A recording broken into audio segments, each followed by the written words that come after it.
Hello viewers, welcome to our channel. నేను మీ చరణ్ పరిమి. కేంద్ర ప్రభుత్వం లాటరల్ ఎంట్రీకి సంబంధించిన ఆ పోస్టులకు సంబంధించి ఏదైతే నోటిఫికేషన్ ఇచ్చారో ఇప్పుడు దాన్ని వెనక్కి తీసుకుంది. మోడీ వెనక్కి తగ్గాడు. రాహుల్ గాంధీ చేసిన ఒత్తిడికి మోడీ తగ్గాల్సి వచ్చిందా, ఆయన తలంచాల్సి వచ్చిందా అనే ప్రశ్న అయితే ఇప్పుడు వస్తుంది. ఎందుకంటే మోడీ అనేక విషయాల్లో తను అనుకున్న చట్టాలని చాలా స్ట్రాంగ్గా తీసుకొచ్చేసి దేశం మీద రుద్దిన సంఘటనలు చాలా ఉన్నాయి.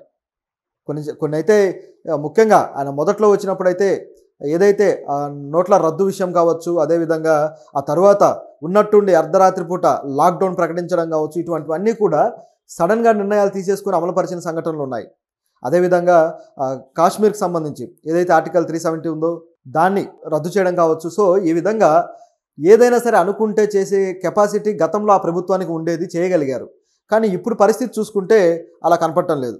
మోడీ గారు ఏ నిర్ణయం తీసుకున్నా సరే దాన్ని వ్యతిరేకించడానికి ఆ ప్రతిపక్షాలకి సరైన బలం అయితే ఉండేది కాదు. అందువల్ల గతంలో అదంతా ఆయన పాచికలన్నీ పారాయి. కానీ ప్రస్తుతం పరిస్థితి చూసుకుంటే ఆ విధంగా లేదు. ఎప్పుడైతే మోడీ గారి ప్రభుత్వం సంకీర్ణ ప్రభుత్వంగా ఏర్పడిందో, ఒక వేరే పార్టీల మద్దతుతోటి ఆయన కొంతమంది ఎంపీలను మద్దతుగా తీసుకొని ప్రభుత్వాన్ని ఏర్పాటు చేశాడు. అదేవిధంగా కాంగ్రెస్ పార్టీకి బలం పెరిగి ఎట్లాగైతే ఆ ఇండియా కూటమి ఏర్పాటు చేసి దాంట్లో ఉన్న సభ్యులందరూ కూడా బలం పుంజుకున్నారో, ఇక అప్పటి నుంచి కూడా మోడీ గారికి కాస్త గట్టిగానే సెగ తగులుతూ ఉంది. పార్లమెంట్లో అనేక విషయాల్లో మోడీ గారిని వీళ్ళు వ్యతిరేకించడం చూస్తూ ఉంటే అనేక చట్టాలు కూడా, కొన్ని చట్టాలను అయితే చాలా చాకచక్యంగా ఆయన్ని ప్రశ్నించి ఆయన్ని వ్యతిరేకించి వాటిని దించిన సంఘటనలు అయితే ఉన్నాయి. అంటే వాటిని అమలు చేయకుండా వెనక్కి తీసుకునేలా వీళ్ళు ప్రెజర్ చేసిన సంఘటనలు అయితే ఈ కొద్ది రోజుల్లోనే అనేకం జరిగాయి. సో ఇది చాలా ఇంట్రెస్టింగ్గా ఉందన్నమాట ఇది. ఎందుకంటే కొన్ని చట్టాల విషయంలో ఎలా ఉంటుందంటే ప్రభుత్వం మొండి వైఖరితో వ్యవహరిస్తూ వెళ్తుంది. అలాంటి సందర్భంలో దాన్ని ఖండించాల్సిన అవసరం అయితే ఉంటుంది. ఒక్కోసారి ఖండించినా అది ఉపయోగం ఉండదు. చివరికి ఆ చట్టాలు అమల్లోకి వస్తాయి, దానివల్ల జరగాల్సిన నష్టం జరిగిపోతుంది అన్నమాట. కొన్ని చట్టాల్లో ఎంతో కొంత మంచి ఉంటుంది, కానీ అన్ని వర్గాలకి అది మంచి చేయనప్పుడు, కొన్ని వర్గాలు దానివల్ల నష్టపోతున్నప్పుడు దాన్ని వ్యతిరేకించాల్సిన పరిస్థితి అనివార్యంగా వస్తుంది. అలాంటి పరిస్థితిలో ఇక ప్రతిపక్షాలు గట్టిగా వ్యతిరేకించినప్పుడు దాన్ని వెనక్కి తీసుకునే పొజిషన్ గతంలో అయితే లేదు, ఇప్పుడైతే అది ఏర్పడింది. అలాగే ఈ పొజిషన్ ప్రకారమే వక్ఫ్ బోర్డుకు సంబంధించిన ఏదైతే బిల్లు తీసుకొచ్చారో సవరణ బిల్లు, దాన్ని కూడా వెనక్కి తీసుకునేలా చేయగలిగారు. ఇక తర్వాత కూడా అటువంటి బిల్లులు అయితే రాబోతున్నాయి కదా. సో వాటి విషయంలో కూడా ఈ సందేహం అయితే ఉంది. ఏదైతే ఆ సెక్యులర్ సివిల్ కోడ్ బిల్ ఏదైతే ఉందో దాన్ని కూడా పెట్టబోతున్నారు. అది కూడా ఇదే విధంగా వెనక్కి దెబ్బ తగలొచ్చు, వెనక్కి తీసుకోవచ్చు అనే అనుమానాలు అయితే ఉన్నాయి. అయితే ఆ సెక్యులర్ సివిల్ కోడ్ విషయంలో చాలా పాజిటివ్ అంశాలు ఉన్నాయి, కొన్ని నెగిటివ్ అంశాలు ఉన్నాయి. ఆ నెగిటివ్ అంశాలు కాస్త సవరించుకొని తెస్తే బాగానే ఉంటుంది. ఎందుకంటే కొన్ని బిల్లులు కొంత మంచి కూడా చేసే అవకాశం ఉంది. కాకపోతే ప్రతిపక్షాలు కొన్నిసార్లు ఏంటంటే రాజకీయం చేయడానికే వాళ్ళు ఎక్కువ ప్రయారిటీ ఇస్తారు కాబట్టి, ప్రభుత్వాన్ని ఏదో విధంగా దాని తప్పుల్ని ఎత్తి చూపడానికి చర్యలు తీసుకుంటారు కాబట్టి కొన్నిసార్లు అది రాజకీయపరమైన ఇది రంగు పులుముకొని ప్రజలకు చేయాల్సిన మేలు అనేది దూరం అయిపోతూ ఉంటుంది.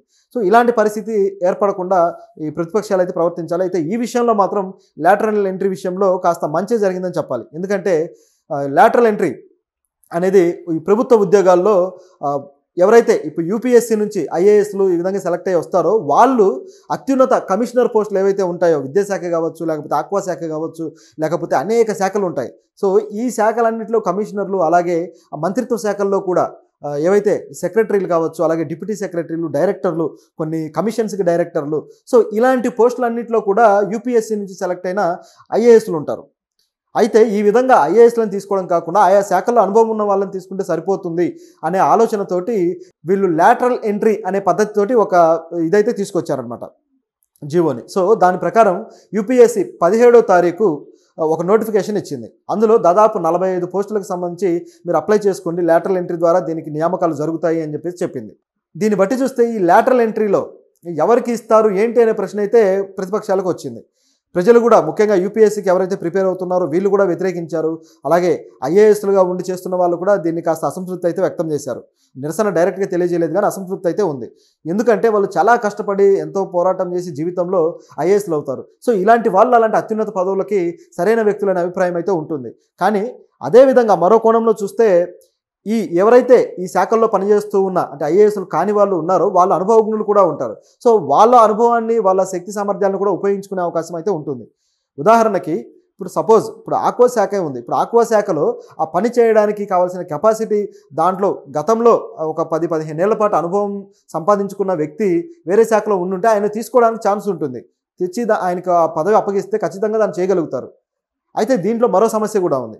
ఫర్ సపోజ్ ఇప్పుడు రోడ్డు రవాణా శాఖకు సంబంధించిన వ్యక్తిని తీసుకొచ్చేసి వ్యవసాయ శాఖకు సంబంధించిన ఒక కమిషన్లో వేస్తే ఆయన దాన్ని ఏ విధంగా డీల్ చేయగలుగుతాడు, అది సాధ్యమవుతుందా అనే సమస్య కూడా ఉంది. సో ఇలాంటి కొన్ని ప్రాబ్లమ్స్ అయితే వస్తాయి. కాబట్టి ఇది సరిగ్గా అమలవుతుంది అనే గ్యారంటీ కూడా లేదనే ప్రశ్న అయితే వచ్చింది ప్రతిపక్షాల నుంచి. అదేవిధంగా రాహుల్ గాంధీ ఏమన్నారంటే ఇది రిజర్వేషన్లను తగ్గించడం కోసం, రిజర్వేషన్లు దీన్ని అమలు చేయకుండా ఉండటం కోసం ఇలాంటివి తీసుకొచ్చారు అని చెప్పేసి రాహుల్ గాంధీ ప్రతిపక్షాలు అందరూ కూడా దీన్ని వ్యతిరేకించారనమాట. సో ఈ విధంగా వ్యతిరేకించడంతో ఇది కొద్ది రోజులు అలా నాని చివరికి జస్ట్ 17వ తారీఖు వచ్చింది. ఇప్పటికి చూస్తే గట్టిగా వారం రోజులు కూడా కాలేదు. ఇమీడియట్గా వెనక్కి తీసుకునే ప్రయత్నం అయితే జరిగింది. సో దీనికి సంబంధించి మంత్రిత్వ శాఖ ఆల్రెడీ ఒక లేఖ అయితే ఇచ్చారు. సో ఆ లేఖ ఇప్పుడు యూపీఎస్సీలో చేరి యూపీఎస్సీ ఆ చైర్మన్ ఎవరైతే ఉన్నారో ఆవిడ ప్రీతి సూదన్, సో ఆవిడ దీనికి సంబంధించిన నోటిఫికేషన్ వెనక్కి తీసుకుంటున్నాము అని చెప్పేసి ప్రకటించడం జరిగింది. అయితే మంత్రిత్వ శాఖ అయితే దీంట్లో రిజర్వేషన్లకు సంబంధం ఏమీ లేదు, దీంట్లో వాళ్ళకి కావాల్సిన వాళ్ళని తీసుకుంటారని చెప్తూ ఉంది. కానీ చూస్తే ఇది ఒకవేళ రిజర్వేషన్లకు గండి కొట్టే అవకాశం ఉంది కదా అనే వాదనలు వచ్చాయి. కాబట్టి లేదు, దీంట్లో కూడా రిజర్వేషన్లు అమలు పరచవచ్చు, దాంట్లో నష్టమేమీ లేదు అని చెప్పేసి మళ్ళీ కొంతమంది మంత్రులు మాట్లాడడం జరిగింది. మరి ఇది ఏది అమలు పరుస్తారు, ఏది అమలు పరచరు అనేది దాంట్లో ఇంకా చాలా వర్క్ చేస్తే కానీ తెలియదు. సో దీన్ని ఇంకా డెవలప్ చేయడం కోసం, లేకపోతే ఈ జీవోని ఇంకాస్త మెరుగుపరచడం కోసం మేము చర్యలు తీసుకుంటాము, అప్పటిదాకా ఆపుతామని చెప్పేసి దీన్ని వెనక్కి తీసుకున్నారనమాట. అయితే పేరుకి ఇది ఇలా చెప్తూ ఉన్నారు, అంటే వెనక్కి తీసుకుంది కేవలం దీన్ని ఇంకాస్త మెరుగులు దిద్దడానికి అని. కానీ చూస్తూ ఉంటే దీనివల్ల జాతీయ స్థాయిలో వ్యతిరేకత వచ్చే అవకాశం ఉంది. కాబట్టి దీన్ని వెనక్కి తీసుకున్నట్టు కనిపిస్తుంది. ఎందుకంటే ముఖ్యంగా యూపీఎస్సీకి ప్రిపేర్ అయ్యే ప్రతి ఒక్కరూ కూడా ఐఏఎస్లు అవ్వాలని లేకపోతే ఐపీఎస్లు అవ్వాలని ప్రిపేర్ అవుతూ ఉంటారు. సో ఇలాంటి వాళ్ళకి ఆ అవకాశం కోల్పోతే మరొక డిస్టర్బెన్స్లా ఉంటుంది. అదేవిధంగా ఈ శాఖల్లో అనుభవం తెచ్చుకున్న వాళ్ళలో కూడా ఆ రిజర్వేషన్ అమలు పరచకపోతే ఒకవేళ, ఎందుకంటే అక్కడికి వెళ్ళాక అది ఎలా అమలవుతుంది అనేది ఎవరు చెప్పలేరు. ఒకవేళ రిజర్వేషన్ అమలు పరచకపోతే తిరిగి మళ్ళీ ఆ వివాదం చెలరేగి ఈ రిజర్వేషన్ కేటగిరీ పీపుల్ ఎవరైతే ఉన్నారో వీళ్ళకు కూడా అన్యాయం జరిగే అవకాశం అయితే ఉంది. సో దాంతోపాటు ఈ శాఖల్లో ఒక శాఖలో కావాల్సిన కమిషనరు లేకపోతే ఒక అధికారిని వేరే శాఖ నుంచి తెచ్చి వేస్తే ఏదైతే ఆ శాఖ ఉంటుందో దానికి సంబంధించిన పని, దానికి సంబంధించిన వర్క్ అంతా కూడా కుంటుపడే అవకాశం ఉంది. సో ఇవన్నీ కూడా విమర్శలకు కారణమవుతూ వస్తున్నాయన్నమాట. సో మోడీ గారు అయితే ఖచ్చితంగా రాహుల్ గాంధీకి భయపడి వెనక్కి తీసుకున్నారు అన్న వార్త అయితే వస్తూ ఉంది. అయితే దీంట్లో కూడా మరి నిజంగా భయపడి తీసుకున్నట్ట అంటే ప్రతిపక్షాలు అంతా స్ట్రాంగ్గా ఉన్నాయి కాబట్టి ఖచ్చితంగా దీన్ని వివాదం చేసి చివరికి దీని ఒక సెంటిమెంట్గా మార్చే ప్రమాదం ఉందని చెప్పేసి మోడీ గారు భయపడి వెనక్కి తీసుకున్నారని చెప్పక తప్పదు. రాహుల్ గాంధీ కూడా ఇది తీసుకున్న తర్వాత ఆయన ట్విట్టర్లో ఒక ట్వీట్ చేశాడు. ఏమన్నాడంటే, మేము రాజ్యాంగాన్ని పరిరక్షించడానికే ఉన్నాము, ఖచ్చితంగా రాజ్యాంగంలో ప్రజలకు ఉన్న హక్కులన్నీ పరిరక్షిస్తాము, మీ రిజర్వేషన్ హక్కులు పోకుండా మేము కాపాడుతాము, వీళ్ళు ఇది వెనక్కి తీసుకోవడం అనేది సరైన నిర్ణయం అని చెప్పేసి రాహుల్ గాంధీ కూడా తన ట్విట్టర్లో పెట్టడం జరిగింది. సో ఇంత చక్కగా ఈ ప్రతిపక్షం పనిచేస్తూ ఉందంటే దీన్ని అప్రిషియేట్ చేయాలి. అయితే దీనికి మెరుగులు దిద్ది తీసుకువస్తే మరి దాన్ని యాక్సెప్ట్ చేయొచ్చు అంటే వాళ్ళు మెరుగులు దిద్దే పద్ధతిని బట్టి ఉంటుంది. మరి ఎటువంటి మెరుగులు దిద్దుతారు, మళ్ళీ దీన్ని ఎప్పుడు తీసుకొస్తారనే సస్పెన్స్ అయితే ఉంది. బహుశా రాజ్యసభలో ఈ బిల్లు మళ్ళీ ఓకే అవ్వదేమో అన్న ఆలోచనతోటి, ఎందుకంటే వాళ్ళు నోటిఫికేషన్ అయితే ఇచ్చారు, ఇది మళ్ళీ వ్యతిరేకించారు, కాకపోతే జీవో తీసుకొస్తున్నారు కాబట్టి దీన్ని రాజ్యసభలో మళ్ళీ ప్రవేశపెడితే అక్కడ ఇబ్బంది రాకుండా ఉండటం కోసం ఏమన్నా చర్య తీసుకున్నారేమన్న డౌట్ కూడా వస్తుంది. ఎందుకంటే వక్ఫ్ బోర్డుకు సంబంధించి కూడా ఇటువంటిదే జరిగింది. ఇప్పుడు కేవలం 45 పోస్టులకే ఇది తీసుకొచ్చారు, ఇది ఈ విధంగా అమలుపరచవచ్చు అనుకున్నారు. కానీ మొత్తం దేశవ్యాప్తంగా అన్ని రాష్ట్రాలకు సంబంధించి దీన్ని అమలుపరచాల్సిన పరిస్థితి వస్తే కేవలం యూపీఎస్సీ అనే కాకుండా ఇతర శాఖల్లో కూడా, ఇతర శాఖలకు సంబంధించి మంత్రిత్వ శాఖలు ఉన్నాయి కదా, సో అందులో కూడా ఇది అమలుపరచదలుచుకుంటే అప్పుడు ఖచ్చితంగా దీని ఒక జాతీయ స్థాయిలో ఒక జీవోగా తీసుకురావాల్సి ఉంటుంది. కాబట్టి ఈ సమస్య అయితే వస్తుందన్నమాట. ఈ వక్ఫ్ బోర్డుకు సంబంధించి కూడా అలాగే అయింది. వక్ఫ్ బోర్డులో సవరణలు చేయాలి, వాళ్ళకు ఉన్న హక్కుల్లో కొన్ని మార్పులు చేయాలి, అలాగే ఆ బోర్డులో మెంబర్స్కి కూడా ఇతర వ్యక్తులను, ఇతర ముస్లిం వర్గాల నుంచి కూడా తీసుకోవాలి అని చెప్పేసి అనేక సవరణలు చేశారు. నిజానికి ఇందులో కొన్ని సవరణలు చాలా మంచి సవరణలు ఉన్నాయి. ఎందుకంటే కేవలం కొన్ని వర్గాల ముస్లింలే ఉండటం కాకుండా ఇతర వర్గాల ముస్లింలు కూడా ఉండటం వల్ల ఒక బ్యాలెన్స్ అనేది వస్తుంది. అది కూడా రిజర్వేషన్ లాంటిదే కదా. సో అందరికీ ఒక బ్యాలెన్స్ అయితే ఇస్తే, సో వాళ్ళకంటూ ఏమేమి సమస్యలు ఉన్నాయో, హక్కులు ఉన్నాయో వాటి గురించి అడగడానికి, అందులో చేయడానికి ఛాన్స్ ఉంటుంది.